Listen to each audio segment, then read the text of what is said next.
Salut les gars, j'espère que vous allez bien. Moi, je vais plutôt bien. Donc, c'est fini pour, on va dire, ces playoffs de Ligue des Champions. C'est presque fini pour, pas les playoffs, hein, cette saison régulière. Parce que les playoffs, ça arrive. Cette saison régulière de Ligue des Champions. Donc, victoire de Manchester City 3-1 contre Club Brugge. Victoire à laquelle on n'a pas cru pendant une mi-temps. On s'est dit, est-ce que ça va arriver? Est-ce que ça va le faire? Match nul 2-2 du Barça, victoire, large victoire du Real. Il y a eu des choses, il y a eu des buts. Donc Barça qui finit en deuxième position malgré la défaite de Liverpool, ce qui m'a un peu saoulé parce que bon, il y avait de quoi faire dans ce match. On pense au but raté de Lewandowski, on pense à beaucoup de choses. Des buts aussi où on a une défense à la traîne, si je peux appeler ça comme ça, si je peux dire que ça. Mais sinon les gars, c'était une belle journée dans l'ensemble. C'était une belle journée dans l'ensemble. Maintenant, qu'est-ce qu'il y a à retenir pour le Barça? Le Barça est qualifié directement pour les huitièmes de finale. Le Barça va attendre le, entre le 15e, 16e, 17e et 18e, c'est-à-dire PSG, Monaco, Bruges, et il me semble, il y avait qui d'autre? Attendez, je vous dis tout de suite, hein, les gars. Je vais essayer de vous faire plus simplement, de vous, comment je peux appeler ça, de vous expliquer comment ça va se passer. Donc le Barça, je dis bien, va affronter soit le PSG, Benfica, Monaco ou Brest. Pourquoi je dis ça? Parce qu'il va y avoir dans les barrages un chapeau où il y aura PSG, Benfica, Monaco, Brest. Voilà, PSG qui jouera potentiellement contre Monaco ou Brest. Et ça, c'est le plus beau parce que vous aurez forcément des barrages avec deux clubs de Ligue 1. C'est magnifique. Et Benfica qui va chauffer l'autre club de Ligue 1. Donc, le Barça, qui est déjà qualifié, va jouer. Il va y avoir un tirage au sort. Barça, Liverpool, qui pourra affronter l'un des deux vainqueurs de ce chapeau de 4, c'est-à-dire PSG, Benfica, Monaco, Brest. Voilà, ça va être ça, les gars. Il y aura deux des quatre qui vont se qualifier, ce qui veut dire que le Barça va affronter l'un des quatre. Ce qui est plutôt, on peut dire, on a perdu contre Monaco, Benfica chez eux, on a gagné, mais c'était limite. Il y a des réticences, il y a des choses à retenir, voilà.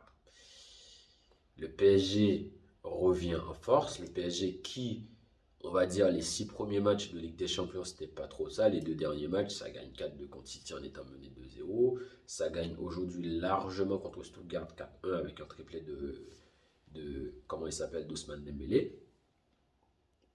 Ça part bien, ça s'annonce bien pour eux. Maintenant, nous, qu'est-ce qu'on peut retenir? Les 19 points, une défaite, un match nul. Les 19 points. C'est bien. Aujourd'hui, passe décisif de Rafinha, but de Lamine Yamal. Pour les stats, ça fait bien parce que Rafinha est décisif à quasiment chaque match de Ligue des Champions depuis le Bayern. Décisif contre le Bayern, décisif à quasiment chaque match de Ligue des Champions, j'ai l'impression, Rafinha. Depuis le Bayern. Ce qui compte beaucoup. D'ailleurs, il faut se le dire, les gars, il ne faut pas se mentir. Maintenant, ce qui me dérange, ce qui m'a dérangé, maintenant pour parler de ce qui dérange, c'est Lewandowski. Lewandowski, les gars, on n'arrête pas d'en parler, il faut qu'on en parle. Aujourd'hui, c'était du n'importe quoi. Parce que je pense à ce 2-0 raté. Les gars, c'est un but pour faire le break. C'est un but pour faire le break dans ce match. Et il le rate. Ce qui n'est pas possible, ce qui n'est pas concevable. Moi, je me dis, mais c'est pas possible. Parce que les autres, ils font un bon match. J'ai rien à reprocher aux autres. C'est une bonne équipe d'Atalanta. On ne s'attendait pas à un match facile. Atalanta qui joue tout pour être dans les 8 premiers parce que faut penser aussi à l'intérêt d'être dans les 8 premiers. C'est-à-dire, Atalanta, ils ne viennent pas jouer une balade. Parce qu'il ne faut pas que vous vous mettiez en tête que c'est une équipe d'Atalanta qui est venue jouer comme ça pour aller, on passe à autre chose. Non, c'était pas un Barça-Liverpool où les deux sont sûrs d'être premier ou deuxième. Non, c'est pas ça. C'était un Barça-Atalanta où vous avez certes une équipe qui est déjà qualifiée pour les huitièmes de finale qui va se dire bon écoute tranquille et une autre équipe qui a besoin d'une place pour les huitièmes. Sinon c'est les barrages. Donc il y avait de l'enjeu pour une équipe et cette équipe pour laquelle il y avait de l'enjeu était menée à 2 reprises dans ce match, a su revenir, etc. Donc beaucoup de mérite pour Baldé qui a fait un bon match, pour De Jong qui a fait un bon match, Pedri un match égal à lui-même, etc. Lamine Yamal buteur, Lamine Yamal souvent déroutant sur son côté pour les défenseurs de l'Atalanta. Je pense que si un attaquant du Barça qui n'était pas à la hauteur aujourd'hui, c'est Lewandowski. Voilà. Donc oui, vous avez une équipe du Barça qui par moment ne met pas beaucoup d'intensité, n'a pas mis beaucoup d'intensité, j'ai jugé dans ce match, mais c'est normal. Parce que tu as une équipe qui n'a pas intérêt à pousser, qui se dit, mais en fait, à tout moment dans ce match, je suis deuxième. Parce que, je vous le dis les gars, le Barça qui finisse deuxième au premier, ça n'a pas d'incidence. Seule incidence qu'il y a, c'est le Barça termine premier. Apparemment, si le Barça gagnait à l'Atalanta, il y avait 50 millions à gagner. C'était ça l'incidence. Mais il n'y a pas d'autre incidence au niveau des potentiels adversaires parce que ça reste, quoi qu'il arrive, le PSG, Benfica, Monaco ou Brest. Moi, personnellement, ça ne joue pas sur les papiers les matchs de foot, mais à part, je peux dire, le PSG, de par ce que ça représente, de par, etc., les individualités, que ce soit Monaco qui certes nous a gagné un match, mais que ce soit Monaco, Brest, Benfica, moi ça me fait pas peur, honnêtement. Très honnêtement, ça me fait pas flipper, en fait. Parce que je reprends, hein, peut-être que je me suis trompé, mais c'est clairement ça. Hein. C'est clairement ça les potentiels adversaires du Barça.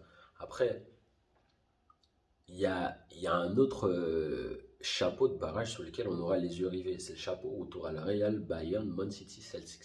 C'est-à-dire, pour vous expliquer les gars comment ça se passe, c'est pas pour ceux qui pensent qu'il n'y a pas un tirage, il y a bien un tirage pour les barrages les gars. Donc c'est pas maintenant Real City, quoi qu'il arrive. Non les gars, il y a bien un barrage. C'est-à-dire le Real va choper, puisque le Real est devant le Bayern au classement, le Real va choper soit Man City, soit Celtics. Ensuite, le Bayern va choper celui qui reste.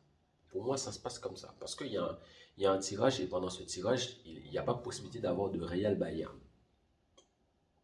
Le Bayern qui avait un coup à jouer aujourd'hui et qui n'a pas joué bien le coup parce que tu joues contre l'un des derniers de cette compétition, tu ne gagnes pas largement au score, c'est que tu perds un coup à jouer.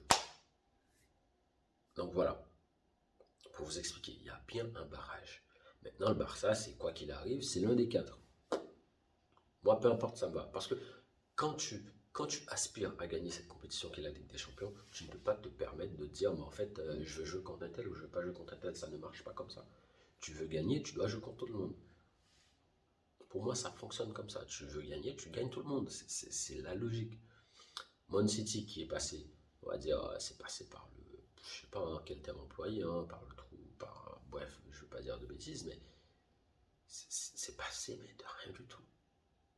C'est passé, mais de très très peu. Et autre chapeau qui n'est, on va dire, j'ai envie de dire, pas très flatteur, c'est le chapeau Atalanta Dortmund Sporting Bruges.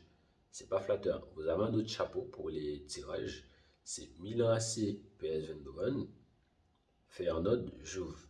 C'est pas non plus très flatteur non plus. Ça s'équilibre en fait. Moi, pour moi, il y a deux chapeaux qui sont intéressants. C'est le chapeau où vous avez Real City, Bayern, et le chapeau où vous avez le PSG, Benfica, Brest, Monaco. De par le fait que vous avez trois équipes de Ligue 1, vous avez Benfica qui est une équipe très joueuse, vous avez Monaco qui joue pas mal. Voilà les gars. Sinon c'est ça. Sinon à part ça, écoutez, on attend les barrages vendredi et on va faire une petite vidéo, on va essayer de débriefer ce qui peut se passer, ce qui est possible, ce qui n'est pas possible. Si vous avez des questions les gars, n'hésitez pas à laisser vos commentaires et vos questions sous la vidéo.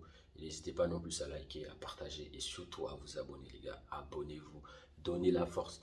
Moi, les gars, honnêtement, pour vous dire, je me plains pas, hein. J'ai la crève. Mal au crâne, grippe, fièvre, tout, mais je me suis dit, c'est une belle soirée de Ligue des Champions. Une petite vidéo comme ça vous fera du bien, ça vous ferait comprendre des choses parce que moi, ça me paraît lunaire, pour vous dire honnêtement. Quand je vois qu'il y a des gens qui me disent, bah, il n'y a pas de barrage, mais les gars, c'est dit tout le temps qu'il y a un barrage pour les tirages, il y a un barrage, je me mélange, c'est tellement compliqué que je me mélange, qu'il n'y a pas de tirage pour les barrages. Bah, bien sûr, les gars, il y a un tirage pour les barrages. On le dit tout le temps, c'est écrit partout, il y a bien un tirage au sort pour les barrages.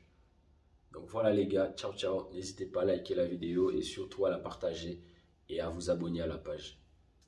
Paix sur vous les gars et bonne soirée.